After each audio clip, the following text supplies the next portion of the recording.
boys, it's White Pill Media and welcome back to the channel. So, based on the title, you may have surmised that today we have a movie review. I'm gonna try to keep this shorter, definitely shorter than the last video, but hopefully around 30-ish minutes or so. Yeah, 20 to 30 minutes. That's kind of my goal for today. But we are talking about Once Upon a Time in Minnesota. Now, I had meant to have this video out before I left on vacation. It actually came out a couple days before I left, but I didn't really have time to get it all done. But I did end up watching the movie before I left, and I took notes on it, and now I'm recording this now, about a week since I've been back. So, yeah, we're going to go off these notes. I do have a link to Lord Wolfshield's channel on YouTube, and the movie is free on YouTube. It's 50 minutes to watch. Trying to decide what kind of genres I would put it in. It's not really horror, not really that, but it's kind of suspenseful, drama, some mystery there. I guess that's how I would kind of put it. There are like some kind of moments of levity and some comedic moments, but I would sort of put it there. Basic premise is we have a young woman that got wrapped up in a cult for a few years. She managed to escape, and she is back with her sister and her sister's husband and a family friend. And to get away from the media and everything, they decide that they're going to go to a cabin for the weekend and unwind. And then there's some stuff that happens there. So the movie is 50 minutes. It is a indie movie. I mean a extreme indie movie. Like there are some indie movies with tens of thousands of dollars in their budget and even more than that, and they're still classified as indie. This isn't that. This is a project where I believe, I might be wrong, it's maybe a couple $1,000s. There aren't any professional actors. I don't believe so. Again, these are all just like a group of friends and people that know each other in real life, and they came together to make a movie. No one's a professional actor. That being said, I don't think anyone does a horrible job of acting.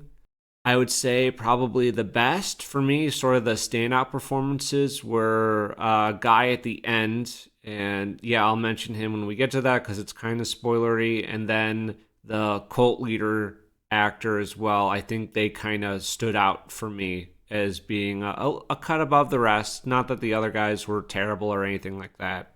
And also, not really going to have any visuals. This is just for audio listening. So there you go. So, White Pill, you're adding some prefaces before you talk about the film. Does that mean that you think the film is bad? No, but I'm just trying to set realistic expectations for people. When I say indie movie, I mean like a shoestring budget. So obviously there are plenty of limitations for what they're able to do and pull off. But I didn't think it was bad, especially for free. I don't think it was bad. So yeah, I just wanted to set that, keep that in mind. That it is what it is, but I did enjoy the movie. I did buy a DVD of it, which you can do on eBay. I have a link to that. You could also donate to Lord Wolfshield if you wanted. If you're on the eBay, you're buying a DVD copy of the movie. You could also buy some of the Fedora Favorites CDs, which have a bunch of music and artists from this side of things. So there you go. I think that's a decent preface. If you do want to watch it, I would recommend just stopping this video, going and watching it. It's less than an hour, and then you can come back here, and then I'll discuss a few smaller things on the end. But yes, this video is going to have full spoilers, so now we're just going to get into it. Open up with our prologue, The Escape. We have some masked people in the woods. They're a part of this cult. We have this woman who is trying to run away. She is called Sister Eve, and she manages to evade them and runs out in the road and flags this car down. The man in the car, I do believe, is in fact Lord Wolfshield. Then cut to the return. We have two friends on a couch eating some popcorn out of a dune sandworm bucket, you know, the bucket, and it has like the sandworm mouth. I'm glad that made it into the movie. I'm truly pleased that that did make it into the movie. But they are just listening to the news. The cult that Eve ran away from was called the Crimson Angel Cult. We don't really know anything else except the cult leader has been arrested and some other cult members too. There's a big stack of books on the table beside them. It has some Bizarchives, some Agion, MS Jones. I recognized an Arbogast, Shanghai Horror, the Flowers of the Apocalypse. Not the Flowers of the Apocalypse. That's one of the groups on the CDs. Flowers of the Urn or the Turquoise Serpents, that author. So yeah, there's a stack of books there. They have some decent back and forth. I will say the comedy was sort of hit and miss for me. Just some of the dialogue back and forth, like some of it landed, some of it didn't quite land. That's just kind of how it goes with comedy. The guy with the glasses, I'm sorry if I'm kind of blanking on some of the actors' names. I should have watched the movie again before doing the review because it has been a few weeks. His wife, the sister to Eve, who has left the cult, and she was in there for 3 years, and she is coming to them so that they can take her into the country in a cabin to escape the media for a while. So Eve shows up. It's very awkward and uncomfortable between everybody. Packing up, they get in the car. As they're driving along, we do have a song to accompany it. This is the Virtual Hell song. That was nice. Then we're at a gas station. The guy filling up the car is smoking. That was gold. That was pretty darn gold. They stop at a diner to get some food and rest. And the waitress in all this, like some of the comedy works, some of it doesn't quite work here for me. Some of the awkwardness is explained because the friend that is also along for the trip, he and Eve used to date before she got wrapped up into the cult, and Eve was vulnerable when she got into the cult because her mother just died, and the cult leader would come to the hospital and give speeches. And her time in the cult and the cult leader giving speeches about finding peace in the darkness, that kind of drew Eve to him. Then we're at their arrival. We get to the cabin. We're just settling in. Apparently, there's some landmark out in the woods that the group wants to hike out and go see. So they go into the woods to check it out. It's a Viking landmark. It's this weird pagan stone table. They think perhaps it was a place for human sacrifice, but they don't really know. And also, the guy that Eve used to date, he did a drawing the night before, and he's changed it. They're sort of talking about maybe trying again, like trying to date again, but it's awkward and kind of uncomfortable still. That night is then them drinking and playing Never Have I Ever. Eve's still a bit sensitive. She also talks about how the leader of the cult of the Crimson Angel had powers, like he had some sort of power, some sort of control. They get in a bit of a fight. Eve sees some robed men outside with torches marching in the night. They also have like a bound victim in a bag along with them.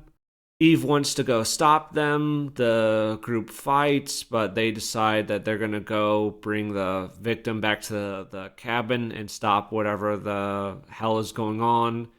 So the guy with the glasses and the artist guy, they go there. One of them has a gun, the other has a bat, and there's a bunch of robed people outside. Ritual guy has a bunch of, I guess, Nordic. Nordic is, I guess, the right term for it, but like marking, yeah, they have torches, they got this weird stone table, a victim. So naturally, they think the worst is happening. They fight a few of the people there, and they're able to get the victim back to the cabin. And then the crazy ritual guy is standing outside. They are struggling to get the victim free and like out of that bag. The ritual guy ends up inside the house, and then there's a more intense standoff when he's inside, but they're able to get the drop on him, and now he is a hostage. So we're at the Crucible now. They've overpowered him. This guy's not having it. He says if they let the victim go, then it will be their doom. He says it's a Draugr. Yeah, I don't really know much of anything about Nordic mythology or whatever, but it's supposed to be like a evil spirit, I think from the dead, or yeah, something like that, but it's definitely evil. I did think here in this scene that the music was maybe a bit too much, and this guy also sort of seems like he has some kind of powers because he says that Eve was touched by an angel, and he recounts the last night before Eve entered the cult, and it was between Eve and the artist guy. He also says that Eve is pregnant from the cult leader, and that's a pretty big reveal. I was not expecting that. And in Eve's bag, she had some baby food, which I thought was kind of weird that there's baby food and no baby between either of the women. But so I thought that was a little odd. There's a bit of mystical stuff going on. Eve can't really handle it, so she kills the Nordic man. She says that it was Desmond being the leader of the Crimson Angel cult, and then they finally get the victim free, which is the Draugr, and it stands up really tall. It keeps going taller and taller, and it cracks its neck, and it's just towering over everyone in the room. And yes, it does in fact really look like it's a Draugr, and the Nordic man was in fact correct. We end there. I thought the Nordic leader was pretty good. Like, he spoke well. He kind of had a commanding presence. And the leader of the Crimson Angel guy, he was good in how he spoke. It's always like kind of softer, more manipulative, but then he can just like flare up, and all this is an attempt to just to control and manipulate people. They were more standouts for me, but I don't think anyone did a terrible job, like I said. None of you stand a chance against the dead who defiantly refuse to rest. They are shape changers. Lurking in the shadows, they prey upon both man and beast. If that creature escapes, there's no telling how many others may perish.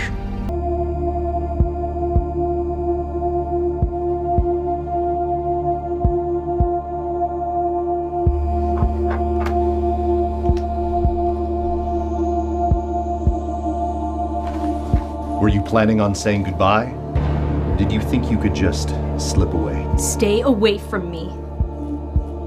Why do you continue to doubt your own senses? You've seen with your own eyes the wondrous miracles of the Crimson Angel. And now, that power grows within you as well. I'll kill you if I have to. No, you won't. Our bond can never be broken.